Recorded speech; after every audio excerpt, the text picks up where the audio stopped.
გამარჯობა. ესე იგი 6 მარტიდან აზროვნების აკადემიაში იწყება გურამ დოჩანაშვილისადმი მიწყვნილი მისი ცხოვრებისა და შემოქმედების შესახებ ლექციათა ციკლი. და მე ამ ვიდეო ჩანაწერებით გაგიზიარებთ ჩემს გამოცდილებას. ხო და ნახოთ.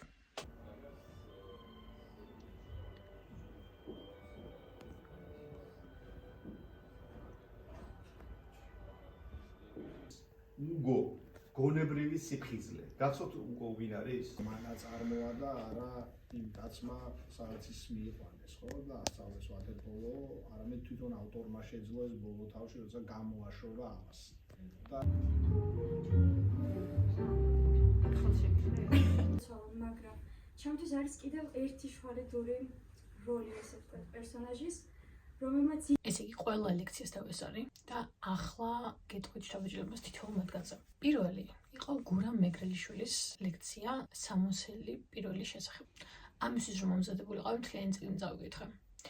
მაგრამ სინამდვილეში ანუ კარგად ვერაფერი ვერ გავიგე. იმ ლექციის მოსვენის შემდეგ ვიფიქრე რომ რამდენი რამე გამომიტოვებია და ისე უნდა წავიკითხო მეორეჯერ. თურმე ბატონ გურამს ან ლექტორს ახლა მას თვითონ სამოსელი პირველი წავკითხავს დაახლოებით 15 ჯერ. ეს ძალიან ბევრია. და ჩემს გამიკვირდა რადგან მეთქი 15 ჯერ რანაირად. და თურმე ადრე როდესაც წიგნის მაღაზიები არ იყო, ადამიანებს ხელი დიდად არ მიუწვდებოდა წიგნებზე. ამიტომ რაც ჰქონდათ, მაგას რამდენჯერმე კითხულობდნენ ხოლმე. ხო და აქედან დამებოდა ის აზრი რომ ორჯერ უნდა წამიკითხა ან 3 ჯერ რომ უკეთესად გამეყო. რადგან ლექტორმა ანუ ძალიან ბევრი მხრიდან დაახასიათა ეს წიგნი. გურამმა ისაუბრა რომ წიგნი ჯოზეფ კემბელის მონომითია დაფუძნებული. ანუ გმირის ტიპური თავადასავალი, რაც ჯოზეფ კემბელის მონომითია, ზუსტად მსგავსად ვითარდება მოვლენები წიგნში. და შემდეგ ყურადღება გამახვილა ნაწარმოების ფსიქოლოგიურ შრეზე, ფილოსოფიურ შრეზე, რელიგიურ შრეზე, პოლიტიკურ შრეზე და არქეტიპებზე. ჩემთვის რადგან მე ფსიქოლოგიაზე ვსწავლობ, ფროიდისა და იუნგის თეორიებიდან გამომდინარე, მაინც ლოგიკური იყო ის ახსნები, რომელიც ლაპარაკა ფსიქოლოგიური შრეს განხილვისას. ჩემთვის ყველაზე საინტერესო და განსხვავებული აღმოჩნდა პოლიტიკური მხრიდან განხილული ყველაფერი, რადგან ისტორია კარგად არ მახსოვს, არ ვიცი. ჩემთვის ეს საინტერესო იყო, რომ არ ვიცოდი ბატონ გურამ დოჩანაშვილს სხვა ადამიანებთან ერთად კოსტაოსთან გამსახურდასთან ერთად ამდენი რამე თუ გავუკეთებიათ საქართველოსთვის და ამან დამშოკა. ხო და შემდეგ ისაუბრა პერსონაჟთა სახელებზე და თუ რამხელა ნაფიქრი და შიგნით. და აღმოჩნდა რომ ყველა ცუდი პერსონაჟი თავიანთი სახელის მნიშვნელობის საპირისპირო იყო, ხოლო ყველა კარგი პერსონაჟი თავიანთი სახელის მნიშვნელობას განსახიერებდა. მაგალითად, ტერეზა ნიშნავდა ნაყოფიერებას. ტუილიო განათლებულსა და ამაღლებულს ნიშნავს. დუილიო მამაც. და ეს თუ წიგნს წაიკითხავ მიხვდები რომ ან ეს ადამიანები არ არიან ესეთი. დომენიკო ნიშნავს ღმერთზე მინიჭებულს. რაღაც მსგავს. რაც ეს მახსოვდა. ხო და დომენიკო არის თქმა უნდა დადებით პერსონაჟი და მისი სახელი ზუსტად განასახიერებს მისი ცხოვრება და არსებობა განასახიერებს ზუსტად იმას, რასაც ნიშნავს მისი სახელი. ნასაუბრებიდან ჩაწერილი მაქვს რამდენიმე ნათქვამი, რომელიც მომეწონა. ერთ-ერთი ასეთი იყო, რომ დომენიკოს მთელი გზა არის ჭეშმარიტების ძიებაზე. ანუ ისედაც ჰქონდა დომენიკოს ჭეშმარიტება და ეს იყო მამასთან ერთად ყოფნა. მაგრამ დომენიკოს რომ ეს გაეაზრებინა, დასჭირდა მთელი მოგზაურობა. ახლა ჩემს ჩანაწერებს უყურებ და ძალიან ბევრი საინტერესო რამე გააჟღერა ლექტორმა იმ ლექციაზე. და მოთხრობები, რომლებიც გურამს აქვს დაწერილი, რომლებიც კარგი იქნებოდა წავიკითხო. ძალიან კარგი ლექცია გამოვიდა. როგორც ჩანს, რადგან ასე ერთიანად არასოდეს არ დამინახავს, არასოდეს არ ყოფილა ის მომენტი, როდესაც წიგნი წამიკითხავს კარგად და თან ასეთი მრავლისმომცველი ანალიზი მომესმენია მაგის შესახებ. ხო და ეს ძალიან მოწონს და ძალიან მაგარი იყო. შემდეგი ლექცია ჩაატარა გიორგი კრიელიძემ. ვატერპოლოს შესახებ. ვატერპოლო ანუ აღდგენითი სამუშაოები. და ეს ამბავი ჩემთვის ძალიან სევდიანი ამბავი იყო. და იქ რაც მოვისმინე ამაზე, თვითონ წიგნი ბატონ გურამს აქვს დაწერილი რთული ენით. ანუ რო კითხულობ, ძნელი გასაგებია. უნდა მოუბრუნდე რამდენჯერმე რომ გაიგო ის წინადადება და შეიძლება ვერც კი გაიგო. რავი, მე ეგეთი შთაბეჭდილება დამრჩა. თავიდან კარგად ვერ გავიგე ამ მოთხრობის არსი საერთოდ, იმიტომ რომ ცოტა ძნელი იყო, მაგრამ თავარი რაც დავიჭიდე იყო ის, რომ ეს ადამიანი, რომელიც თავიდან იყო სრულიად სუფთა და უმანკო, გადაიზარდა რაღაც ფეცად, რაღაც დიდად, რომელიც სულიერს არაფერს არ აფასებს და პირიქით ხორციელს არის მიგედლებული. ბატონმა გიორგი კეკელიძემ ბევრნაირად ისაუბრა ამ ამბავზე და ბატონი გურამის წერის სტილზე. და იმის და მიხედვით მე უფრო განცდა გამიჩნდა, რომ მეტჯერ უნდა წამიკითხა. ან კიდევ ერთჯერ უნდა წამიკითხა, რომ იმ დეტალებს დავკურებოდი, რომელიც ბატონმა გიორგიმ ლექციაზე ახსენა. და თვითონ ძალიან სასიამოვნო ლექცია იყო, რადგან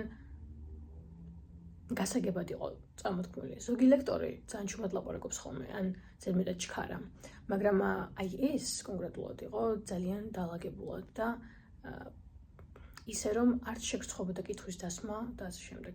ამიტომ ძალიან კარგი იყო. შემდეგი ლექცია ჩაატარა ანა ქირიამ მოთხრობაზე კაცი, რომელსაც ლიტერატურა ძლიერ უყვარდა.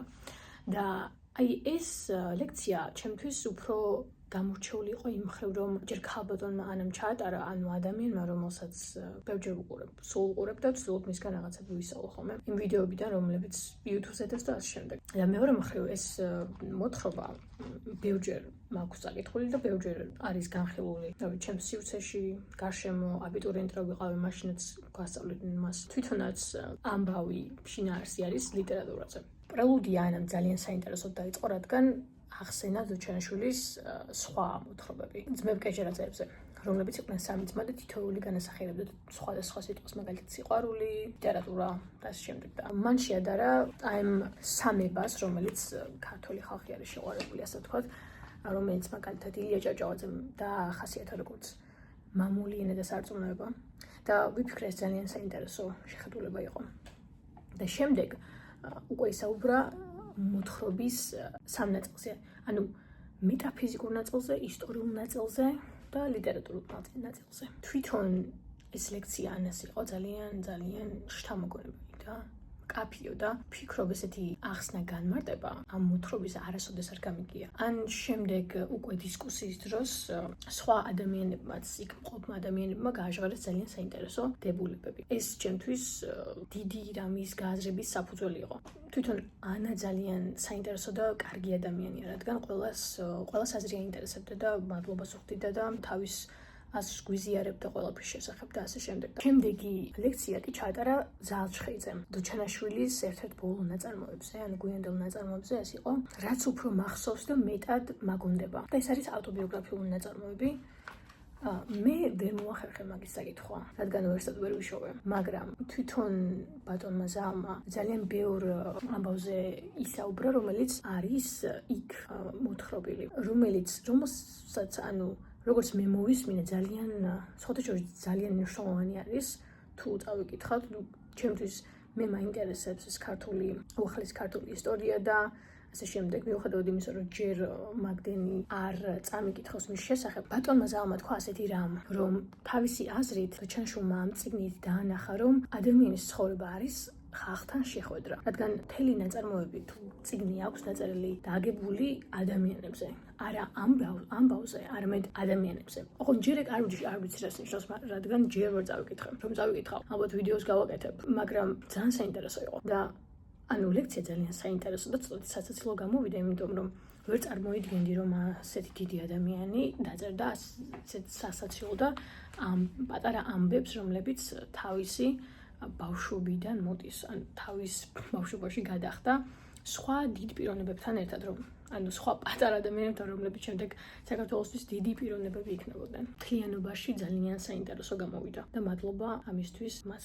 ეს იყო მთლიანობაში ჩემი ვიდეო. ალბათ თქვენახევარი მინდოდა უკვე ამის გადაღება, ჩამოყალიბება.